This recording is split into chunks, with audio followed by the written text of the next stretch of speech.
Bismillahirrahmanirrahim. Alhamdulillahirrabbilalamin. Wassalatu wassalamu ala ashrafil anbiya'i wal mursalin wa ala alihi washabihi ajma'in. Assalamualaikum warahmatullahi wabarakatuh. Salam Ramadan dan salam sejahtera kepada semua penonton live FB Perbadanan Perpustakaan Awam Johor. Tuan-tuan, puan-puan, hadirin sekalian, bersyukur kita kehadrat Allah Subhanahu Wa Taala kerana ditemukan secara maya hari ini 24 Ramadan 1442 Hijrah bersamaan 6 Mei 2021 Masihi. Bersempena kempen program World Quran Hour 1442 Hijrah. Untuk makluman tuan-puan hadirin sekalian, program World Quran Hour ini menjadi acara tahunan anjuran Yayasan Warisan Umat Ikhlas dengan naungan dari Jabatan Kemajuan Islam Malaysia. Ketika ini, tuan-tuan, puan-puan hadirin sekalian juga bolehlah menonton siaran secara langsung program World Quran Hour dari Masjid Tuanku Mizan Zainal Abidin di Putrajaya menerusi saluran Astro Oasis dan juga TV Al-Hijrah. Program berinteraksi dengan Al-Quran melalui baca, faham dan amal yang akan berlangsung selama 1 jam ini membawa misi surah Al-Mulk yang bermaksud kerajaan bagi mengambil semangat dari pusat pentadbiran negara atau negeri dengan mengajak semua pemimpin dan organisasi sama-sama memaknai misi menerusi Al-Quran. Justru itu, pihak Perbadanan Perpustakaan Awam Johor bersama-sama ini mengimarahkan kempen World Quran Hour 1442 Hijrah pada hari ini melalui sesi tadabbur. Bersama-sama kita pada hari ini ialah Ustaz Kamarul Akmal bin Abdul Karim. Beliau merupakan pegawai pentadbir Al-Quran di bahagian dakwah Jabatan Agama Islam Negeri Johor. Saya difahamkan beliau sering menyampaikan dakwah melalui platform atas talian sepanjang tempoh pandemik ini. Assalamualaikum Ustaz. Waalaikumsalam warahmatullahi wabarakatuh, Encik Afzal. Terima kasih kerana dapat meluangkan masa untuk bersama-sama kami pada hari ini. Sama-sama. Sebelum saya menyerahkan sesi ini kepada Ustaz Kamarul Akmal, ingin saya ingatkan kepada para penonton semua agar sila kongsi dan daftar penyertaan anda untuk program kita pada hari ini di link yang tertera di bawah. Terdapat 2 link yang disediakan. Jadi tuan-tuan, puan-puan hadirin sekalian bolehlah mendaftar di daftar hotspot dan juga daftar penyertaan. Tanpa membuang masa, saya dengan ini menjemput Ustaz Kamarul Akmal untuk sesi tadabbur dari surah ayat-ayat dari surah Al-Mulk. Dipersilakan.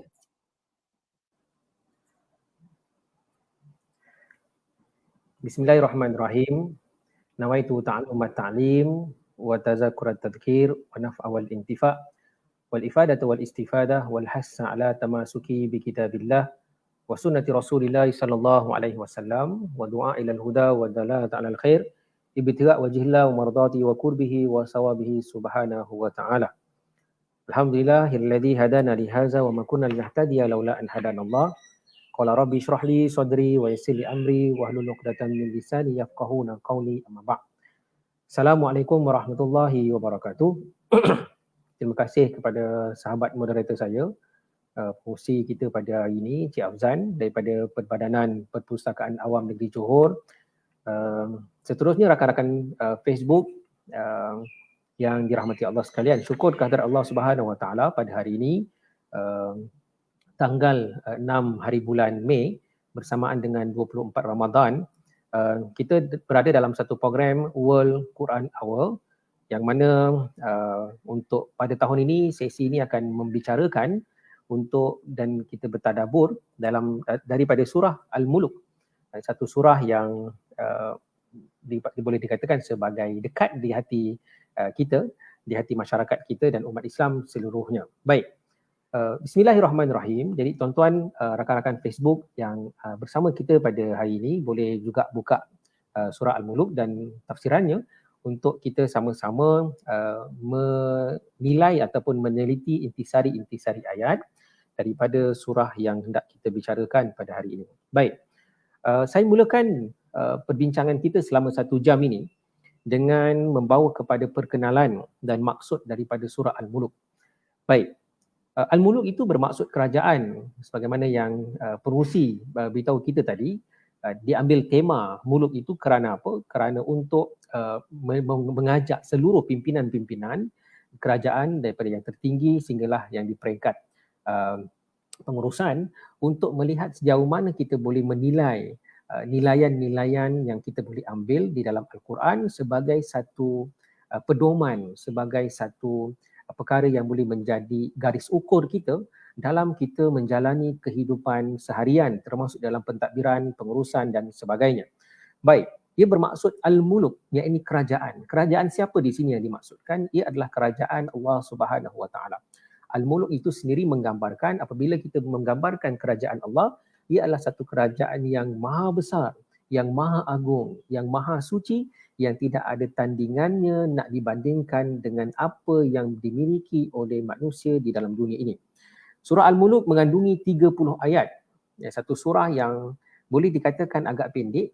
Kan saya ingat kita daripada kecil dah dikenalkan dengan surah Muluk, dan saya percaya sebahagian besar daripada kita pada hari ini boleh hafal kan. Kalaupun tak boleh hafal secara bersendirian, maksudnya kalau kita dengar bacaan surah Al-Muluk ini kita boleh sambung insya-Allah. Nak beritahu dekatnya surah Al-Muluk ni, walaupun kata para ulama, kata rawi, dalam 30 ayat yang mungkin lebih singkat, lebih pendek daripada surah-surah, contohnya Al-Baqarah, Al-Imran, An-Nisa, Ma'idah dan sebagainya, tetapi 30 ayat ini cukup menjadi sebagai satu tanda pengisiannya mengangkat Al-Muluk sebagai satu surah yang boleh kita katakan dalam sejarah dan sirah antara surah yang paling banyak disebutkan fadilat-fadilatnya ataupun tentang dirinya sendiri, iaitu dalam hadis-hadis baginda Nabi SAW. Walaupun dia 30 ayat, walaupun dia surah yang agak ke belakang, tetapi dia adalah satu surah yang utama yang banyak disebutkan oleh baginda Nabi SAW di dalam hadis-hadis baginda Nabi SAW. Sebagian kata rawi, surah Al-Muluk ini diturunkan di penghujung tahun-tahun perjuangan baginda Nabi SAW di Mekah. Berapa tahun di Mekah? Selama 13 tahun. Dan sebab itu dikatakan surah Al-Muluk itu diturunkan di penghujung perjuangan Nabi SAW, usaha dakwah Nabi SAW ketika baginda berada di Mekah, iaitu sebelum daripada peristiwa hijrah. Sebahagian mengatakan sebelum daripada peristiwa Isra' dan Mi'raj dan sebelum daripada peristiwa hijrah. Pokoknya ia turun pada tahun yang kalau kita baca dalam sirah dan sejarah Nabi SAW, kita tahu bahawa penghujung tahun-tahun dakwah Nabi di Mekah itu adalah tahun-tahun yang penuh dengan dugaan, penuh dengan cabaran, penuh dengan kesempitan, yang mana Nabi ketika itu kehilangan dua orang yang paling berpengaruh dan disayangi oleh baginda Nabi SAW, iaitu Khadijah dan Abu Talib. Kemudian dalam peristiwa Taif yang cukup mendukacitakan, kemudian dalam peristiwa Isra' Mi'raj digembirakan oleh Allah Subhanahu Wa Taala. Nak beritahu pada penghujung tahun ke-10, ke-11 kenabian itu dikatakan bahawa ia tahun-tahun yang cukup getir dan mencabar bagi baginda Nabi SAW. Sebab itu sebahagian daripada pandangan mengatakan bahawa surah Al-Muluk ini adalah satu surah sebagai satu motivasi kepada Nabi SAW dan para sahabat agar diberikan sebagai satu semangat, menjadi dalil bahawa kita sebagai manusia, kita sebagai insan, itu fitrah kita untuk sentiasa menerima nasihat, untuk sentiasa menerima kata-kata semangat, untuk sentiasa menerima kata-kata yang boleh menaikkan motivasi kita. Walaupun seorang Nabi dalam usaha dakwahnya yang keras ketika itu, cabaran-cabarannya, dihalau oleh penduduk Mekah dan sebagainya, maka surah ini turun sebagai satu pembakar obor-obor perjuangan baginda Nabi SAW. Kita tahu kan betapa getirnya keadaan ketika itu. Sebab itu kalau kita lihat nanti kita akan bicarakan nanti di belakang tentang intisari ayat yang mana Allah menggambarkan di antara orang kafir dan orang yang beriman, antara kenikmatan yang didapati oleh orang beriman dan siksaan-siksaan yang akan diberikan kepada orang kafir ketika itu sebagai satu perkara yang boleh menyejukkan hati baginda Nabi SAW. Kan dia, kalau kita tengok dalam sorotan asbab nuzul dalam Al-Quran ataupun sirah-sirah ataupun sejarah dalam penurunan Al-Quran sendiri, kita akan lihat satu fakta yang saya fikir sangat menarik, iaitu sepanjang 13 tahun dakwah baginda Nabi SAW di Mekah, diturunkan surah-surah di Mekah ketika itu yang dipanggil sebagai surah Makiyah itu sebanyak 86 surah. Kita tahu yang seluruh Al-Quran itu ada 114 surah dan 86 daripadanya itu turun ketika baginda Nabi SAW berada di Mekah. Kerana apa? Kerana suasana Mekah ketika itu yang berhajatkan kepada Nabi SAW untuk sentiasa menerima wahyu daripada Allah Subhanahu Wa Taala. Kita kena tahu seorang rasul, wahyu itu merupakan perkara yang menggembirakan dia. Wahyu itu walaupun diturun dalam bentuk syariat, dalam bentuk tanggungjawab, dalam bentuk amanah, tetapi ia bagaikan satu perkara yang menggembirakan hati Nabi, nak beritahu bahawa dia tidak berkeseorangan dan Allah ada bersama dengannya. Baik. 28 surah yang lebihnya itu diturunkan di Madinah yang dipanggil sebagai surah Madaniyah, dan dalam keadaan Nabi berhijrah, kata para ulama, ke Madinah pada tahun 13 itu, kenabian itu dengan satu keadaan betapa 70% daripada Al-Quran itu telah diturunkan. Sebab apa? Cerita dekat Madinah berbeza. Kan Nabi sudah agak selesa dalam pentadbirannya, Nabi sudah ada kekuatan dan membina satu negara Islam. So cabaran di Madinah berbeza berbanding dengan cabaran di Mekah. So kita dapat faham, pertama surah Muluk ini adalah surah Makiyah dan diturunkan di Mekah sebagai satu perkara untuk meniupkan semangat Nabi SAW dalam meneruskan legasi-legasi dan perjuangan dakwah bagi Nabi SAW. Sebagai satu perkara yang dapat kita ambil, ya, tuan-tuan dan puan-puan sidang penonton, rakan-rakan Facebook yang dirahmati Allah sekalian, maksudnya apa? Kalau kita tengok Nabi terima surah Muluk ni umur berapa? Hampir sebagian mengatakan umur 50 tahun.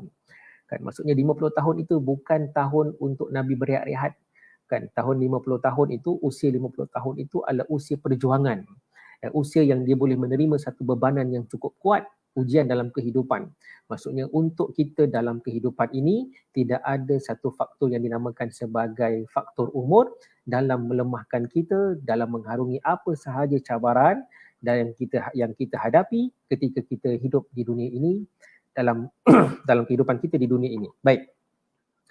Itu adalah serba ringkas tentang pengenalan dan juga tentang maksud daripada surah Al-Muluk yang akan kita tadabbur sebentar lagi.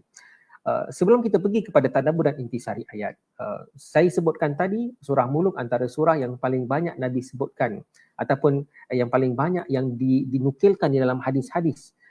Maka elok rasanya kalau kita kongsikan, ya, saya ingat kalau kita sebut dalam masyarakat tentang surah Muluk ini, yang paling dekat sekali dengan kita, yang kita selalu dengar dan makruf, itu dikatakan bahawa surah Muluk adalah menjadi bahagian daripada pembela kita di dalam kubur.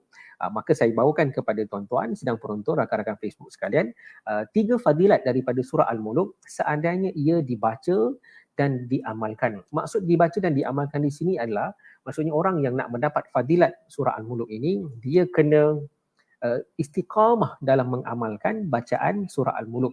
Kan, cumanya masanya, keadaannya itu nanti kita akan bincangkan. Baik, yang pertama daripada hadis daripada Sayyidina Jabir bin Abdullah, kata Sayyidina Jabir, Rasulullah SAW itu tidak akan tidur sehingga beliau membaca surah As-Sajadah dan surah Al-Muluk. Mafhumnya. Kan, kata Jabir, saya melihat. Ini nak beritahu, kalau kita dapat faham dengan halus kalimah hadis ini, dikatakan bahawa, kata Jabir, saya melihat. Maksudnya apa? Bukan Nabi yang beritahu dia. Dia beza kalau Nabi kata, wahai Jabir, jangan tidur kecuali setelah membaca surah Muluk dan Sajadah. Itu Nabi perintahkan. Tapi Nabi tak sebut. Yang sebut siapa? Jabir. Kata saya kalau tengok Nabi, kalau Nabi ni kalau waktu malam sebelum tidur, dia takkan tidur melainkan setelah dia baca surah As-Sajadah dan dia membaca surah Al-Muluk. Ni maksudnya apa? Ni bahagian daripada amalan ifradi bagi Nabi SAW. Kan, yang Nabi amalkan. Sebagai mengatakan kenapa Nabi memilih malam? Kerana waktu malam adalah waktu infradi, waktu khas Nabi dengan Allah Subhanahu Wa Taala.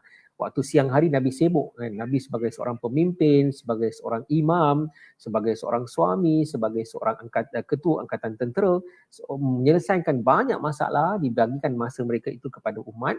Maka pada malam hari sebelum Nabi tidur, Nabi membaca surah Al-Mulk dan surah Al-Sajdah. Kalau kita baca dalam kitab adab, banyak sebenarnya amalan-amalan baginda Nabi SAW sebelum Nabi tidur. Tetapi antaranya, kata Sayyidina Jabir bin Abdullah, Nabi membaca surah Mulk dan surah Sajdah sebelum Nabi tidur sebagai satu amalan yang boleh kita ambil. Mujur Sayyidina Jabir cerita dengan kita sebagian kata para ulama. Sebab apa? Nabi tak sebut. Kan Jabir kata apa? Nabi amalkan. Jadi Nabi cerita dengan kita, Sayyidina Jabir sampaikan perkara ini, maka bolehlah kita amalkan. Kan? Dalam keadaan kita mungkin ketika membaca hadis ini kita tak tahu apa fadilatnya. Kan, tetapi kita amalkan sesuatu yang Nabi buat, perkara tersebut pastinya mendatangkan khair, yakni kebaikan kepada orang yang mengamalkannya. Baik, hadis yang kedua daripada baginda Nabi SAW, ini Nabi sebut ada satu surah dalam Al-Quran yang berjumlah 30 ayat. Di mana surah tersebut akan memintakan syafaat bagi pembacanya hingga dia diampuni. Surah itu adalah Tabarakalladzi biyadihil mulk. Dan kata Nabi SAW ada satu surah, hadis ini bertaraf hasan. Ada satu surah kata Nabi SAW tak panjang. Kan Nabi sebut 30 ayat. Sebagian kata para ulama hadis, kenapa Nabi sebut 30 ayat? Kan, Nabi boleh saja cerita ada satu surah boleh bagi syafaat. Kan, tapi Nabi mention 30 ayat sebagai satu pembakar motivasi kepada kita. Lah 30 ayat saja, takkanlah 30 ayat tak boleh baca. Kerana 30 ayat yang pendek-pendek dan ringkas. Saya ingat dalam dua muka surat ataupun dua muka surat lebih sikit lah pun. Tetapi fadilatnya kata Nabi SAW, surah itu yang 30 ayat yang ringkas itu akan menjadi syafaat kepada si pembacanya. Dan surah itu adalah surah Al-Mulk kata Nabi SAW. Kita sedia maklum dan ma'ruf bahawa surah-surah dalam Al-Quran beberapa diceritakan akan menjadi sebagai penghujah. Kan perasan tak kalau kita lepas mengaji kan kita akan baca doa mengaji kan, Allahumma arhamna bil Quran waj'alhu lana imaman wa nuran wa hudan wa rahmah. Allahumma dzakirna minhu ma nusina wa 'allimna minhu ma jahilna warzuqna tilawatahu ana al-laili wa atrafan nahar waj'alhu lana hujjatan. Kita minta dengan Allah kan doa tersebut, dan jadikanlah Quran itu bagi kami sebagai satu hujah. Hujah itu di mana kita memerlukan? Ketika kita berada di negeri akhirat saat kita berhadapan dengan Allah Subhanahu Wa Taala. Hujah. Contohnya dalam satu hadis yang lain saya bawakan, satu orang hamba yang hendak diadili oleh Allah Subhanahu Wa Taala. Kata Nabi dibuka dalam satu hadis yang bertaraf hasan.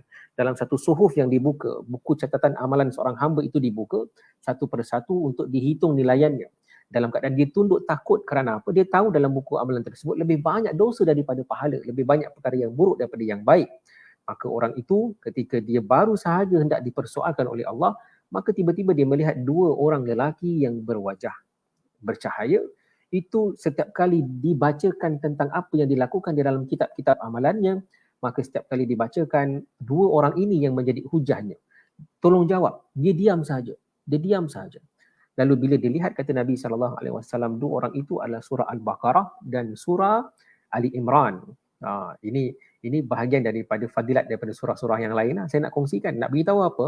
Walaupun surah-surah yang kita bacakan ini surah Mulk, tetapi nak beritahu banyak juga surah-surah yang lain yang punya fadilat yang tak lain tak bukan sebagai satu hujah, sebagai satu pembela kepada kita ketika kita berada dalam kubur ataupun ketika kita berhadapan dengan Allah Subhanahu Wa Taala. Baik.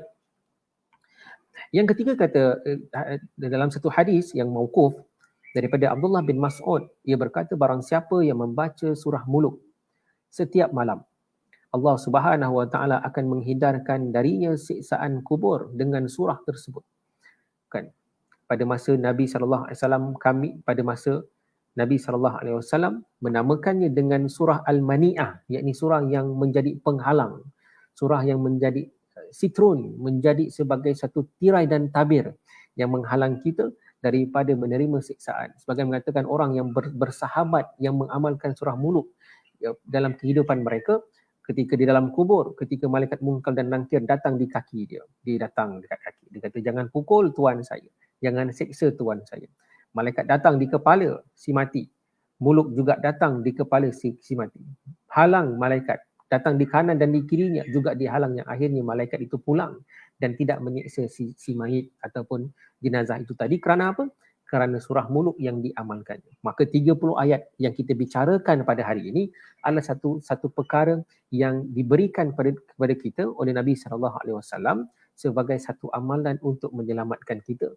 Maka kita tanya diri kita, adakah dengan 30 ayat yang kita bacakan, yang kita boleh amalkan ini, dalam keadaan kalau kita tak amalkan, maka rugilah kita, kerana ia bahagian yang telah disebutkan oleh Nabi SAW, perkara yang boleh menyelamatkan kita dalam keadaan kita ketika itu sangat ketakutan. Baik, saya baru-baru ni pergi lawatan kubur dekat tanah perkuburan Bukit Alif, Johor Bahru. Dan bila kita, benarlah bila kita ziarah kubur ni, kita akan lebih banyak insaf kan, melihat kubur. Saya bila melihat kubur tu, kita melihat pasti ada orang di dalamnya, apakah khabar orang berada dalam tersebut, yang mana satu hari kita juga akan berada di dalamnya. Dan jadi kalaulah kita boleh katakan orang di dalam tersebut boleh berkata kepada kita, pasti dia kata apa, bacalah surah Al-Muluk. Kerana apa? Surah Al-Muluk boleh menyelamatkan seorang itu daripada seksaan-seksaan kubur kan. Cuma orang mati, orang hidup ni dia tak ingat kan, orang mati tu nanti sekarang baru dia merasakan kekesalan kerana dia tidak mengamalkan apa yang dikatakan oleh baginda Nabi SAW. Baik, selesai kepada pengenalan dan maksud surah Al-Muluk, kemudian kepada fadilat yang diberikan. Kita beramal bukan kerana fadilat. Kita beramal adalah kerana Allah Subhanahu Wa Taala, tetapi fadilat ini bahagian daripada motivasi kita untuk dapat kita mengamalkan sesuatu amalan yang tersebut. Tak salah kita amal untuk dapat fadilat, tetapi amal itu kerana Allah Subhanahu Wa Taala, dan fadilat sebagai satu pemangkin untuk kita buat. Jadi kalau malas-malas teringat saya seorang-seorang dalam kubur nanti dia kan, dalam amal tak apa banyak. Jadi dengan ingat perkara tersebut, kalau saya amal muluk boleh selamatkan saya daripada siksaan kubur. Baik,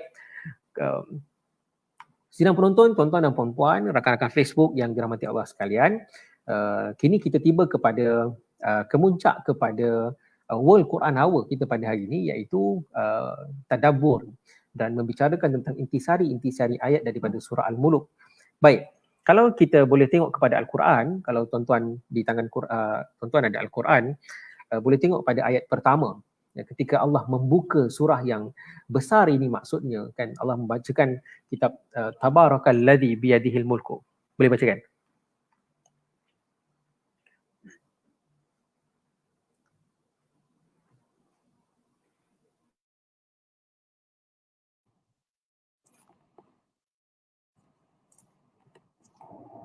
Bismillahirrahmanirrahim. Tabarakalladzi biyadihil mulku wa huwa ala kulli syai'in qadir.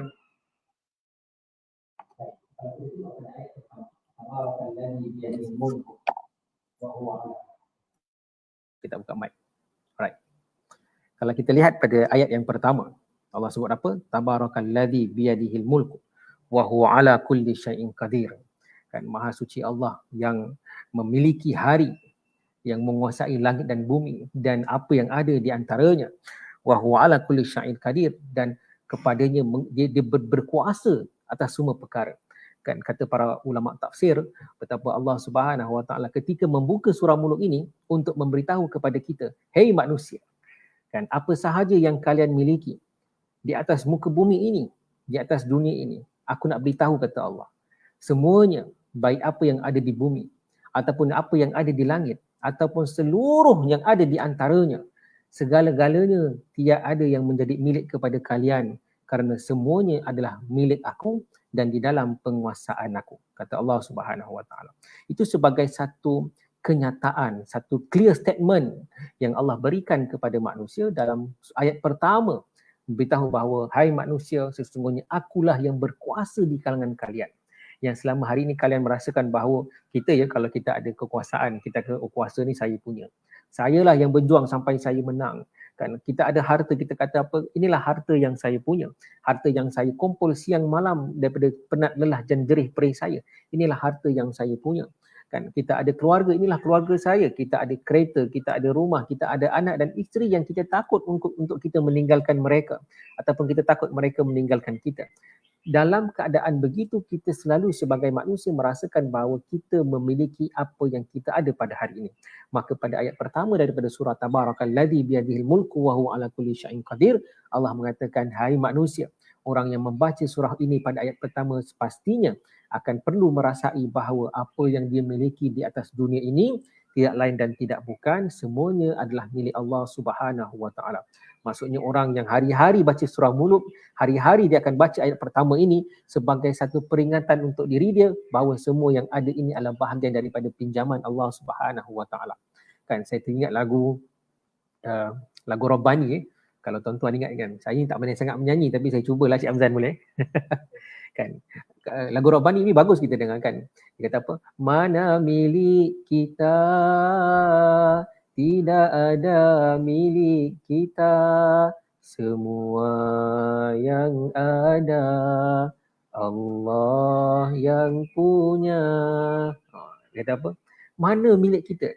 Adakah diri kita, harta kita, rumah yang kita banggakan, kereta yang kita selesa untuk naik sana kemari, ataupun anak isteri kita dan suami kita yang kita merasakan semuanya milik kita? Maka kata Rabbani, mana milik kita? Tak ada satu pun milik kita. Semuanya yang kita ada pada hari ini adalah bahagian daripada milik Allah Subhanahu wa taala. Kata para ulama, kalaulah tak dihabiskan ayat Al-Mulk ini sehingga 30, maka ayat pertama sahaja cukup untuk menjadikan seorang manusia itu menjadi hamba yang paling terbaik. Tunduk saat mengetahui akan maksud pada ayat yang pertama ini. Saya dah beritahu dengan Cik Afzan tadi yang kita mungkin tak akan sempat untuk menjadikan ataupun membaca semua ayat, tetapi kita akan mengambil beberapa ayat yang boleh kita jadikan sebagai satu pedoman ataupun untuk kita bermuhasabah bersama-sama. Baik. Dalam satu hadis Allah Subhanahu wa taala, ni hadis yang menceritakan tentang hari kiamat. Kan, tentang sangkakala yang pertama saat ditiupkan sangkakala yang pertama dihancurkan dunia, sangkakala yang kedua dimatikan, kemudian semua makhluk mati. Kan, sehingga para malaikat Jibril, Mikail juga mati, malaikat penjaga aras juga mati. Yang akhirnya malaikat Israel juga mati. Kan, dialah malaikat yang akan paling sangat merasai kematian. Kerana apa? Baru dia tahu sakitnya mati pada hari tersebut. Dia juga mati. Jadi setelah seluruhnya mati, sebagian mengatakan dalam hadis, Allah melipat dunia dan langit, bumi dan langit itu dengan lipatan, dengan 3 lipatan. Kan? Kemudian Allah bertanya. Allah kata apa? Wahai dunia, dia kata, manakah sungai-sungaimu yang mengalir? Di manakah pohon-pohonmu yang menghijau?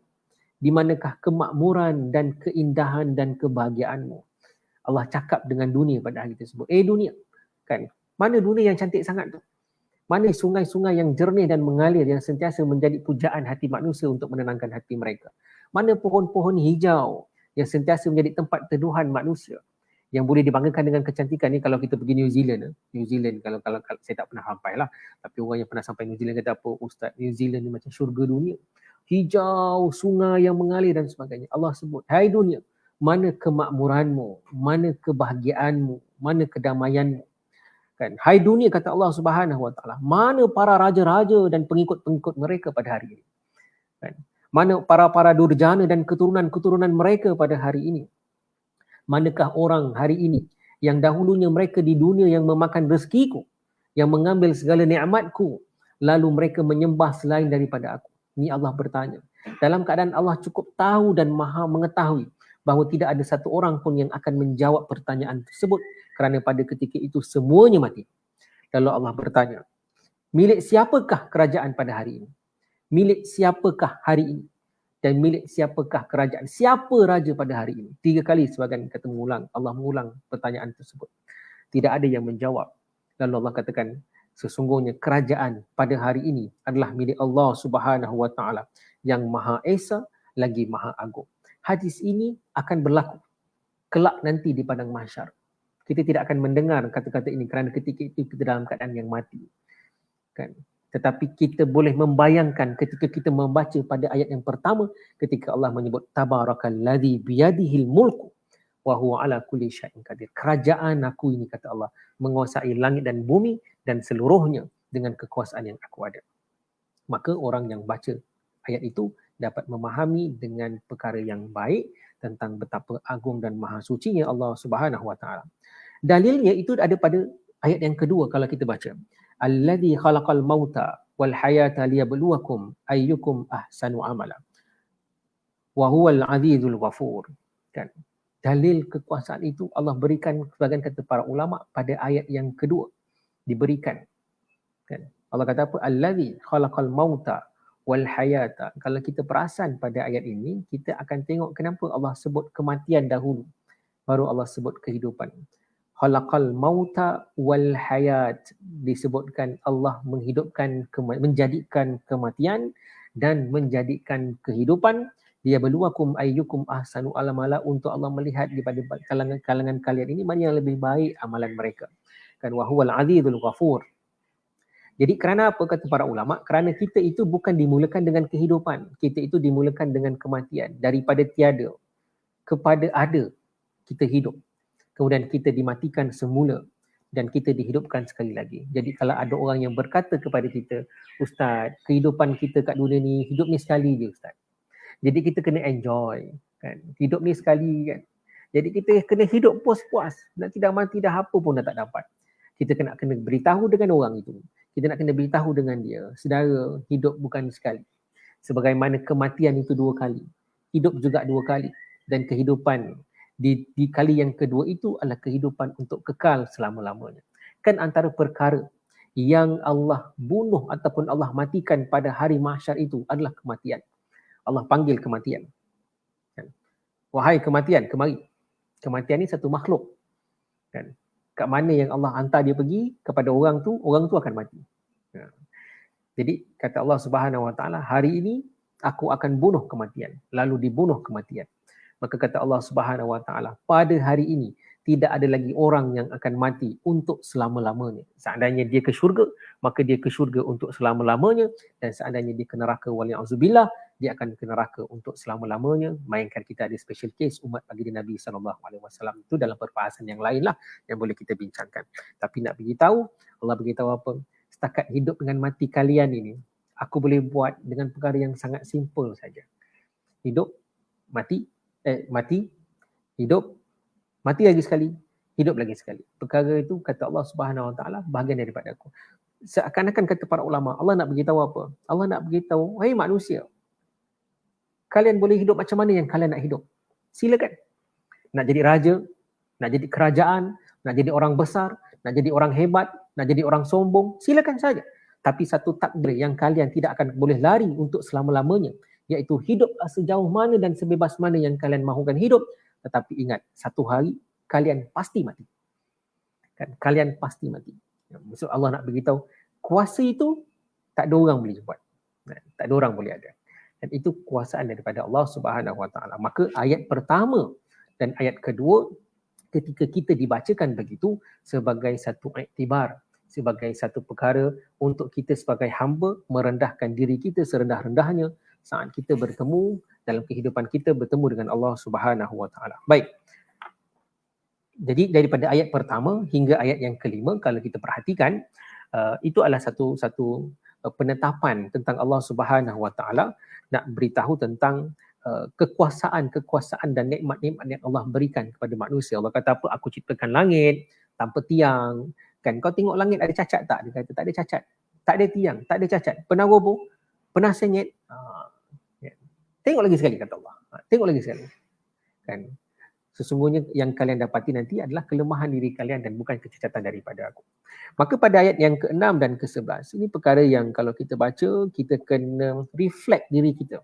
Walaupun ayat 6 ke-11 ni kalau tuan-tuan boleh tengok dalam Quran, ayat yang ke-6 dan ke-11, Allah merakamkan perjalanan siksaan neraka yang bakal diterima oleh orang yang kufur kepada Allah Subhanahu wa taala. Baik, sebelum kita pergi kepada siksaan neraka ini, kata para ulama, kalau kita baca tentang azab neraka, kita cerita ataupun kita baca tentang cerita-cerita neraka, siksaannya untuk orang kafir, betapa marahnya neraka itu kelak dan sebagainya, kita kena tahu untuk kita reflect dalam diri kita bahawa apa? Bahawa kita kena takut pada neraka. Ini memang sifat orang mukmin, nanti kat belakang kita akan ceritakan. Kan kita tak boleh bila kita baca, oh neraka ni untuk orang kafir, neraka ni bukan untuk saya insya-Allah tak masuk neraka. Tidak. Untuk orang yang beriman, nanti kat dalam satu ayat nanti diberitahu tentang bagaimana orang yang beriman itu dia tak begitu sifatnya. Sebab itu Nabi baca sebelum tidur. Kan kata para ulama, kenapa Nabi baca sebelum tidur? Sebagian mengatakan kerana itulah waktu yang lapang untuk Nabi dalam amalan-amalan ifradi ataupun amalan sendiri Nabi. Sebagian mengatakan Nabi baca sebelum tidur agar kita tidur dalam keadaan kita sangat mengharap kepada Allah Subhanahu Wa Taala agar kita tidak tergolong daripada golongan orang yang akan bakal masuk ke dalam neraka Allah Subhanahu Wa Taala. Tidur itu dalam keadaan pengharapan. Sebab apa? Kita tidur itu kan kematian. Sebab tu dalam syurga nanti saya cerita tadi kan mati tak ada dekat akhirat. Kan bila Allah hapuskan kematian tu, mati tu tak ada. Sebab tu antara nikmat yang tak ada dalam syurga, yang ada dekat dunia adalah nikmat tidur ataupun nafsu tidur. Kan nafsu itu kan diciptakan tetapi tidak untuk dilempiaskan di dunia. Nafsu-nafsu kita ini, nafsu makan ke nafsu apa, itu diciptakan untuk tempat dilempiaskan nanti nafsunya itu nanti dekat syurga, melainkan nafsu tidur. Tak ada orang tidur dalam syurga. Kenapa? Kerana tidur adalah bahagian daripada mati kecil dan tidak ada kematian langsung pada negeri akhirat.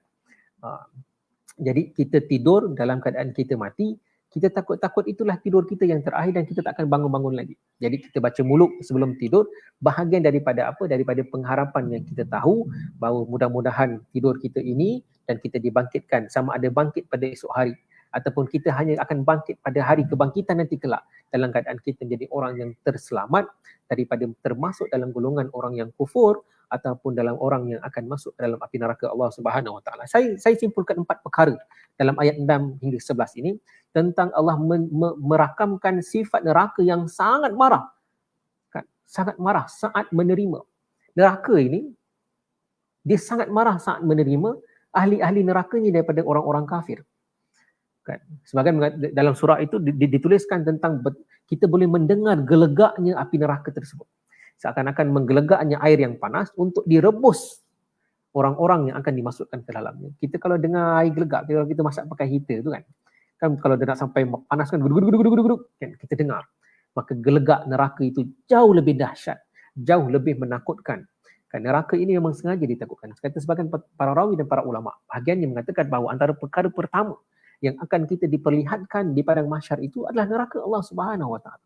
Perkara pertama, Allah tak tunjuk syurga ke apa ke tak.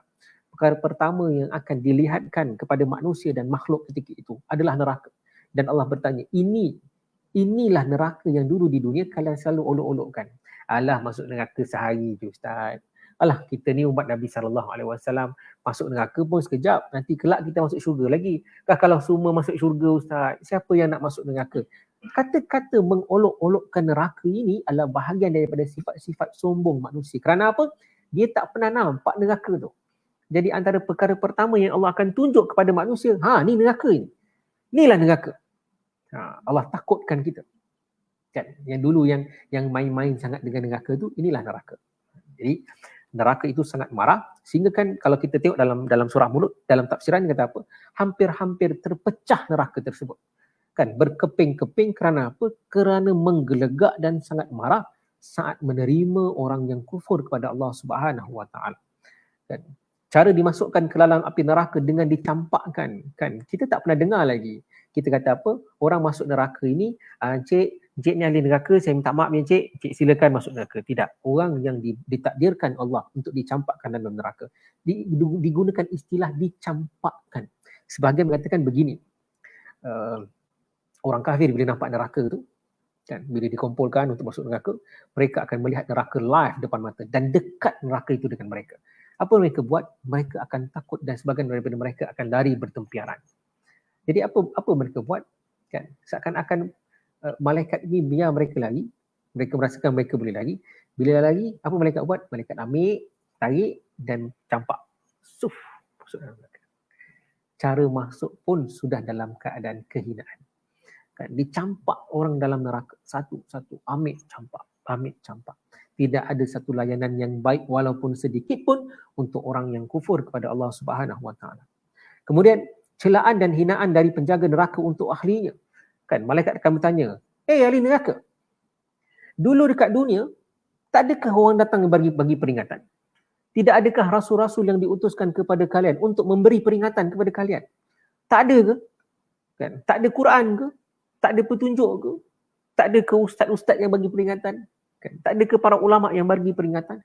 Tak ada ke orang yang menasihati? Dalam konteks ini Rasulullah Nabi SAW. Kan? Tak ada ke rasul yang didatangkan kepada kalian untuk memberi peringatan tentang perkara ini? Tak ada dulu kat dunia, tak ada orang cerita pasal neraka ke? Kan? Dihina dengan hinaan dan celaan-celaan. Dah lah kena masuk neraka, kena torture, kena hina. Begitulah bahagian daripada penghuni-penghuni neraka yang dirakamkan dalam surah Al-Mulk. Sesalan orang kafir yang tiada, yang keempat, sesalan orang kafir yang tiada lagi gunanya dan taubat mereka tidak akan diterima. Mereka bertaubat dengan sesalan yang sangat-sangat besar. Kan? Sebagian kata ulama, taubat yang paling terbaik adalah taubat mereka ketika mereka melihat neraka. Taubat tu betul-betul polos, betul-betul suci, betul-betul ikhlas. Taubat penghuni dunia ni, hari ni dia taubat, kan? Esok dia taubat, lusa taubat, tulat mungkin dia buat lagi. Betul dia taubat lagi kan? Taubat yang diulang-ulang setelah melakukan dosa kan? Taubat ahli neraka ketika mereka melihat neraka, taubat mereka itu taubat yang benar-benar ikhlas. Tetapi sayangnya kerana taubat itu hanyalah boleh dilakukan ketika mereka berada di dunia. Amal ibadah, kan, taubat, sedekah, semayang, semuanya hanya valid dekat dunia. Seandainya hari inilah hari terakhir kita ya tuan-tuan, maksudnya sebentar lagi kita akan meninggal, maka semayang subuh tadi adalah semayang terakhir yang kita akan semayang sepanjang usia kita. Seumur hidup kita tadilah semayang subuh kita yang terakhir. Kerana apa? Bila kita mati, kita dalam kubur tak boleh semayang. Kita dekat akhirat tak boleh semayang. Dalam syurga pun tak boleh semayang. Kan ketika ahli syurga menerima, bersyukur dengan Allah Subhanahu Wa Taala. Sebagai mengatakan setelah Allah memperlihatkan diri Allah Subhanahu Wa Taala kepada penghuni syurga dengan cara yang Allah Taala alam, sebagai mengatakan dalam mimpi dan sebagainya. Jadi mereka nak sujud kepada Allah Subhanahu Wa Taala. Allah kata jangan sujud, angkat, bangun. Dan dalam bahasa mudahnya lah ya. Kan dia tak cakap macam begitu. Tapi Allah kata bangun. Sujud ni dekat dunia je kata Allah. Dekat syurga ni tak ada sujud-sujud. Tak ada semayang-semayang. Kan? Cumanya antara yang sebab kita ni dalam tadabbur Quran, antara perkara yang kata para ulama yang boleh dibuat di syurga itu adalah orang yang biasa mengamalkan Al-Quran sehingga bibir-bibir mereka dan lisan-lisan mereka itu membaca Al-Quran yang mereka baca dulu di dunia. Kan? Kerana apa? Bukan kerana untuk mereka beribadah, tetapi kerana rindunya mereka untuk membaca Al-Quran. Hidup 30 tahun, 40 tahun tak pernah tinggal baca Quran. Sampai mati, sampai masuk syurga, orang yang sentiasa melazimi Quran ini, lisan-lisan mereka akan sentiasa membaca Al-Quran. Bukan sebagai ibadah. Kalau kat dunia kita baca surah Al-Mulk dan Quran ini sebagai ibadah, tapi di syurga ataupun di akhirat, dalam syurga, yang dibaca itu sebagai bahagian daripada rasa rindu. Rindulah dulu kat dunia biasa mengaji. Jadi bila kat akhirat ni ataupun dalam syurga ni nak mengaji jugalah, nak hilangkan rasa rindu. Itu bahagian yang begitu. Pada ayat yang ke-12, Allah memberitahu pada kita tentang ciri-ciri orang yang beriman. Yang pertama apa? Sentiasa takut akan azab Allah Subhanahu Wa Taala. Takut azab. Kan tidur dalam keadaan yang sangat risau, takut azab. Kan. Yang kedua, takut akan kedatangan kiamat. Takut. Kan kiamat. Sama ada kiamat besar ataupun kiamat kecil. Mati. Kan? Bila je kita mati? Kan? Kiamat besar tu tak tahulah bila. Tapi kiamat kecil yang bila-bila boleh datang. Tengah-tengah bercakap ni boleh hilang. Kan? Takut. Kata Nabi SAW, takutlah kalian akan neraka yang bahan bakarannya daripada kalangan batu dan manusia.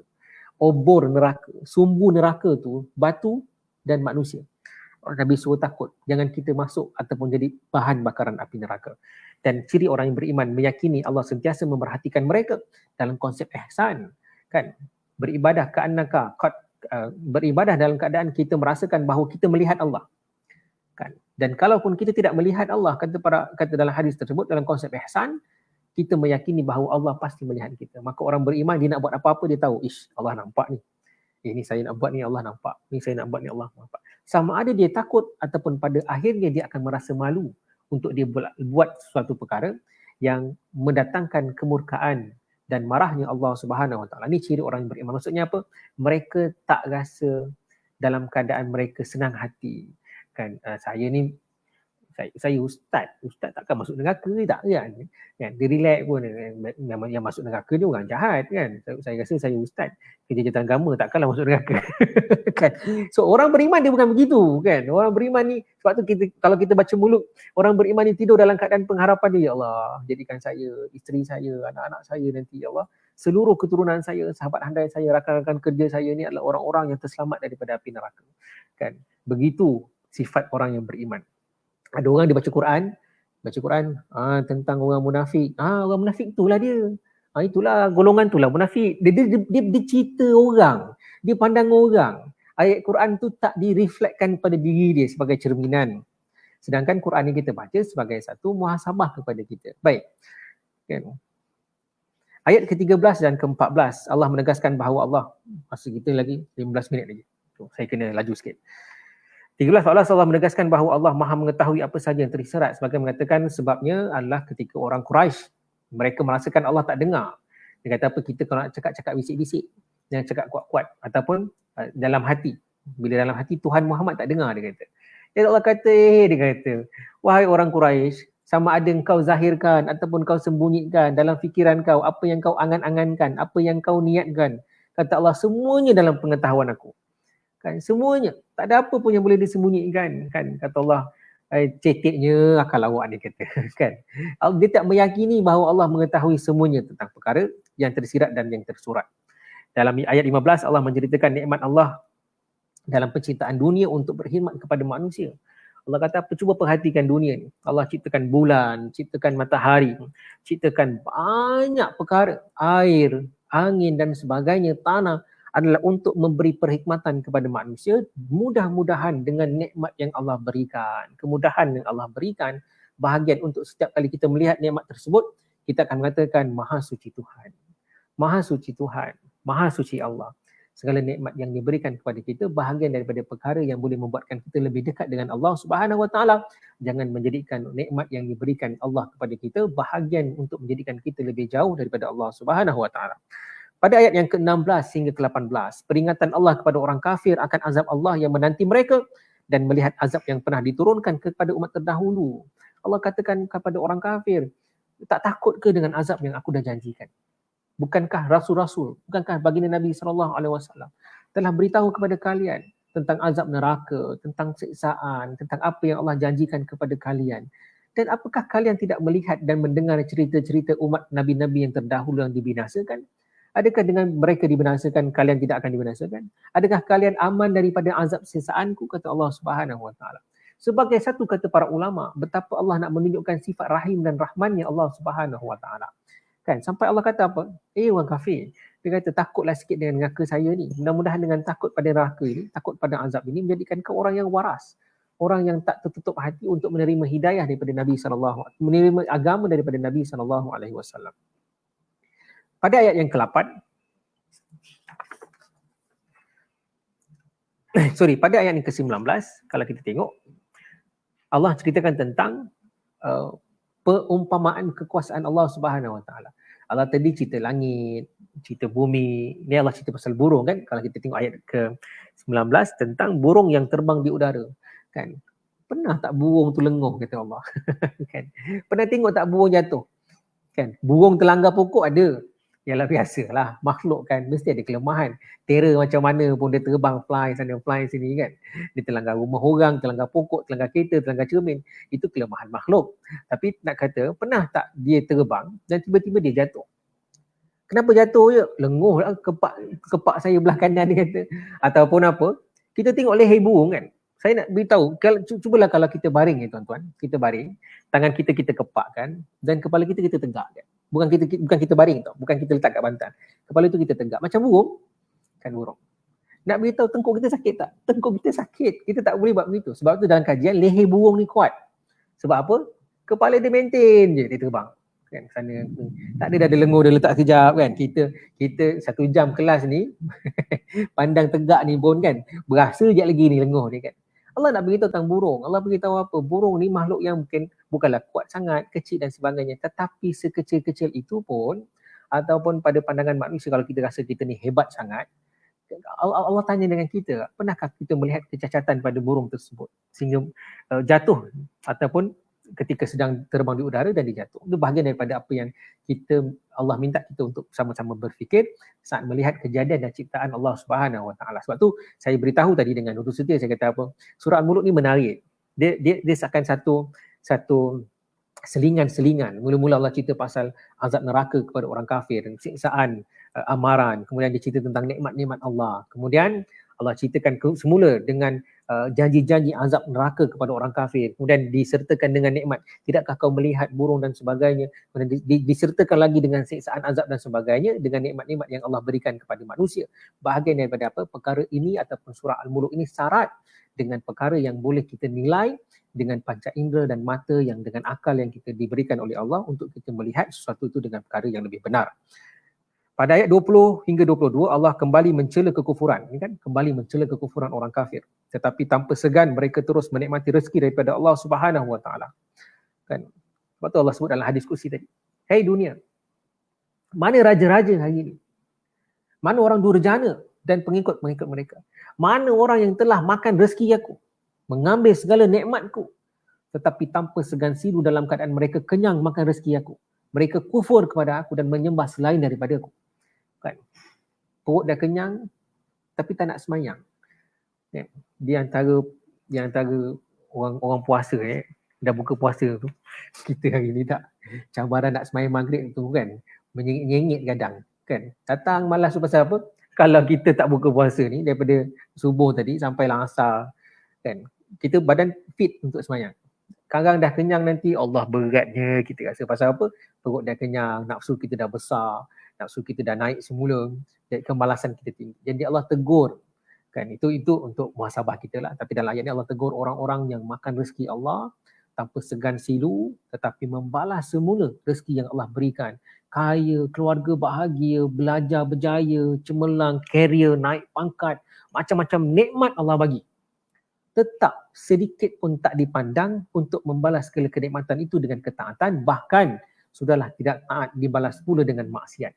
Maka Allah mencela orang-orang begini. Walaupun ditulis dalam ayat ini surah ataupun celaan ini kepada orang kafir, tetapi sebagai orang mukmin kita melihat celaan ini sebagai ancaman kepada kita. Jangan sampai nikmat yang Allah bagi yang dah kita ambil dan kita makan jadikan kita menjadi orang yang lebih jauh daripada Allah Subhanahu Wa Taala.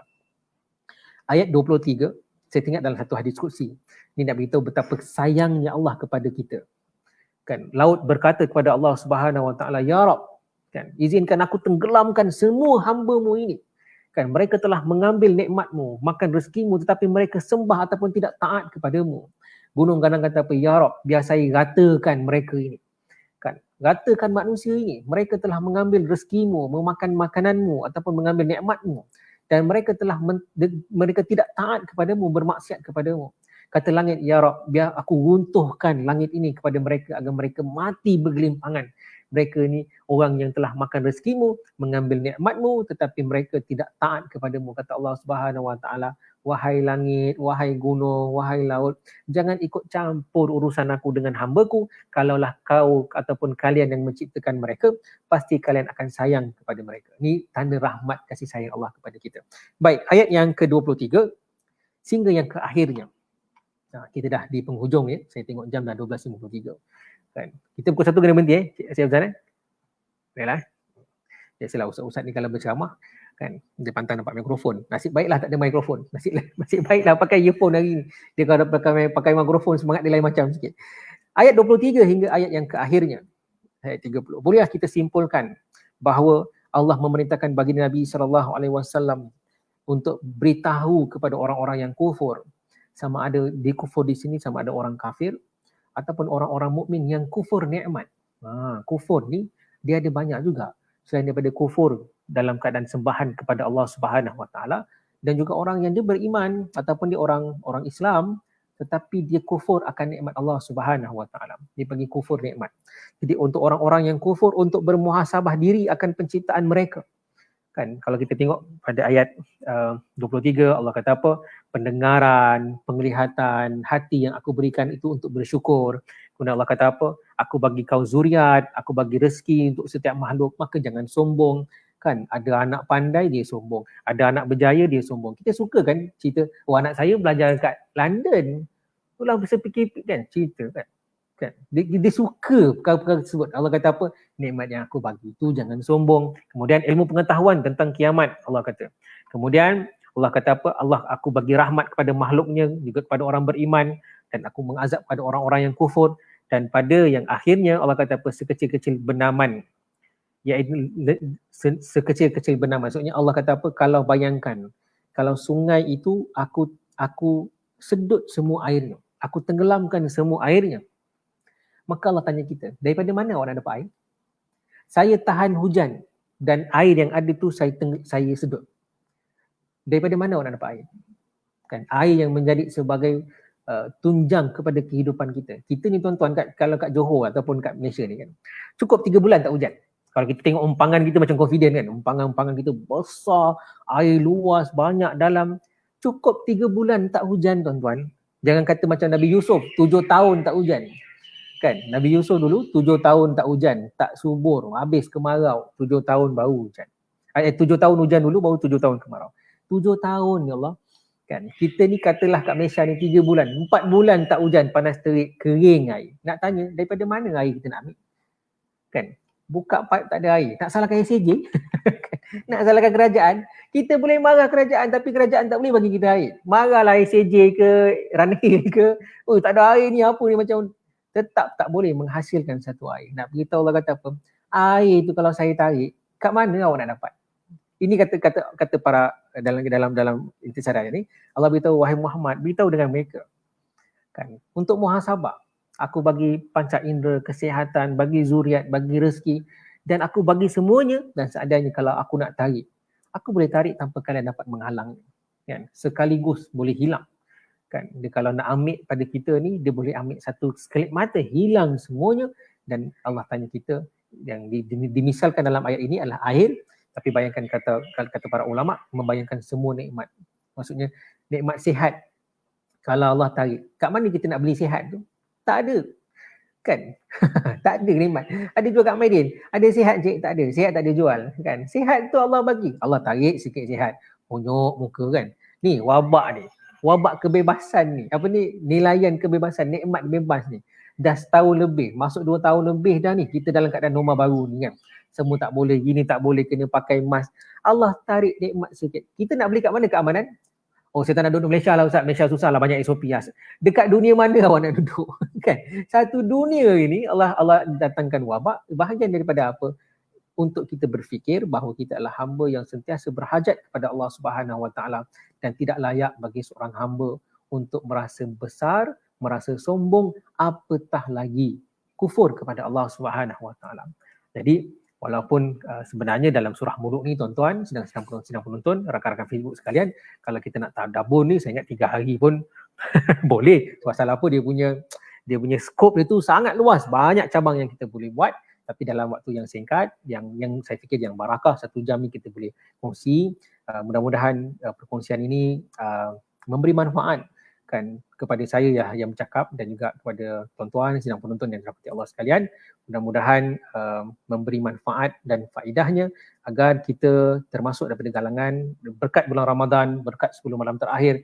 Kita dah berada pada 24 Ramadan, penghujung-penghujung Ramadan yang diberkati ini. Maka mudah-mudahan dengan tadabbur yang kita buat pada hari ini, Allah masukkan kita di kalangan orang yang beriman, orang yang bersyukur, dan Allah jauhkan kita daripada sifat-sifat kufur, sifat-sifat sombong yang menjauhkan kita daripada api neraka Allah Subhanahu Wa Taala, insya-Allah taala. Jadi saya fikir itu sahaja. Terima kasih atas perhatian tuan-tuan dan puan-puan. Mudah-mudahan kita dapat teruskan program yang baik ini pada tahun-tahun yang akan datang, insya-Allah. Jadi saya kembali menyerahkan sidang ini kepada sahabat saya Encik Afzal.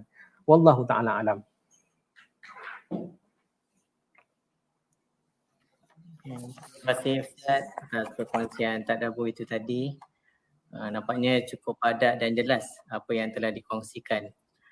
Semoga apa yang ditadabburkan akan memberikan perkhidmatan, manfaat dan kebaikan kepada kita semua. Antara intipati motivasi yang kita boleh ambil dari ayat-ayat yang telah ditadabburkan adalah yang pertama, keberkatan iaitu memastikan keberkatan dalam amalan dan pekerjaan kita.